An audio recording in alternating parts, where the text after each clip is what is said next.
Welcome back. In today's video I'll be showing you how to change your default email app on an iPhone or iPad in iOS. Remember to leave a like and feel free to subscribe if the video helps. Let's get into the method. To change the default email app on your device, open the Settings app first and then scroll down and find the email app that you want to be the new default on the list. It will likely be quite far down the list in the Apps section.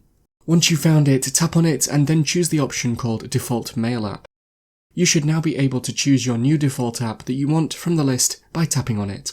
And so that is how to change your default email app on an iPhone or iPad in iOS. Click the card on screen now to watch a video of mine showing you 10 easy ways to speed up your iPhone or iPad. If you have any questions, then let me know in the comments below, and if you did find today's video helpful, remember to leave a like and feel free to subscribe for more tips in the future. Be sure to stick around to see some of my other videos that you might be interested in.